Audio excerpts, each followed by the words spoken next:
One-sentence summary. Outlive compiles the latest science on health and longevity, combined with practical advice anyone can use to live better today and beat 4 types of chronic disease with the 4 pillars of good health: exercise, nutrition, sleep, and emotional health. Favorite quote from the author. Unfortunately, in today's unhealthy society, normal or average is not the same as optimal. Peter Attia, MD.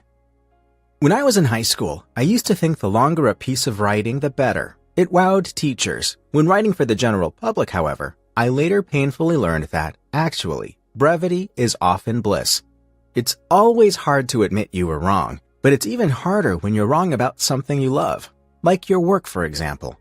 Commendably, Dr. Peter Attia still has that skill. After all, how else can a doctor give us the latest and best advice? Attia, for example, only recently realized how powerful exercise can be as a pseudo-drug. He also conceded that gene-altered crops might actually be bad for us, and that emotional health is just as important as the other 3 pillars of longevity: exercise, nutrition, and sleep. Having long researched what makes us live longer and healthier, Attia compiles his best ideas into the #1 runaway bestseller, Outlive. Here are 3 lessons from the 3 physical areas you can try immediately to tack on a few extra years to your life. 1. Make a list of 10 movements you'd still like to be able to do at 100 for a simple exercise regimen. 2. Use one of 3 food restrictions for a simple way to eat less. 3. Try a sleep tracker for a week to learn more about how well you recover at night. Let's see what this longevity expert can teach us, and perhaps change our minds along the way. Lesson 1. Create your centenarian decathlon for a sustainable approach to exercise. The most important part about exercising is to go from 0 workouts to getting any regular movement at all.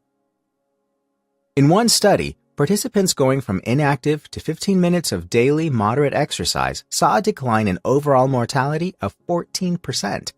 That's huge. Unfortunately, most guidance around exercise is either too specific, how to run your first half marathon, or too generic, just move more, Dr. Attia laments. That's why he recommends you create your own centenarian decathlon. What's that? Your centenarian decathlon is a list of 10 exercises you'd still like to be able to perform when you're 100 years old. What are they? They could range from walking for 10 minutes to taking 20 stairs in one go, all the way to completing a 3-hour hike.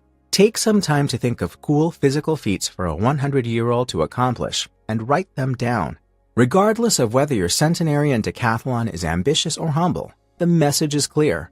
Start working on those exercises now. After all, how can you expect to do something at 100 if you can't do it at 40? Pro tip. If you want to set more ambitious exercise goals, make up another decathlon for a closer decade of your life. If you're 30 now, what would you like to be able to do at 50? And so on. The exercise you dream of but never do is pointless. The exercise you do on a daily basis, no matter how small, is everything. Lesson 2. Try eating less with one of 3 simple food restrictions. While he no longer believes in multi-day water fasts, like he used to do on a monthly basis, Dr. Attia still thinks eating less is one of the easiest yet healthiest things we can do. In our modern world, food shortages aren't a problem for most of us. We suffer from too much choice and too much food, especially too much bad food, not too little. If you want to try eating a little less to see if you'll feel better, more energetic, and maybe even lose some weight, Attia suggests picking one of 3 dead simple restrictions. 1. Caloric restriction, in which you count calories for all foods and then try to lower how many calories you consume. 2. Dietary restriction, in which you only cut out specific foods. 3. Time restriction, in which you only eat during certain time windows throughout the day. The first option is highly flexible, but requires lots of discipline. You'll have to count and track calories and not cheat at the end of a successful day. Dietary restrictions are simple. Anyone can decide to cut out red meat, carbs, or sodas, but if we then overeat on the other foods, the rule won't work. A time restriction could be intermittent fasting, when you might eat only before 8 a.m. and after 8 p.m., or a 24-hour fast, but those also require not overeating while you can eat and getting enough protein. Which one of these will work best for you? Only you can find out. Try them all for a week, then decide how it makes you feel and how you feel in general when eating a little less. Lesson 3.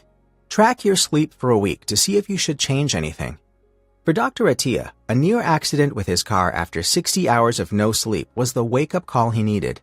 But even if you get your 7.5 to 8.5 hours a night, there are likely still things you can improve. Are you also sleeping deeply? Do you wake up frequently throughout the night? A sleep tracker will tell you. A few years ago, I used Sleep Cycle, which gave me some valuable data on my sleep patterns. The app also gently wakes you in a specified time window instead of just giving you a hard ring at, say, 8 a.m. Even if you decide to change nothing at all, using a sleep tracker for a week or a month is an interesting experiment I can recommend to almost anyone. Learn when your sleep is strongest and what makes it weaker. Find out how caffeine, alcohol, and other substances might disrupt your recovery time. And start experimenting with blue light reduction, no screen time, and other techniques if you feel intrigued and want to do more. Despite seeing exercise as the king of the 3 health levers, even Dr. Attia admits, if your sleep is dysregulated, it's almost impossible to overcome it with enough exercise or nutrition.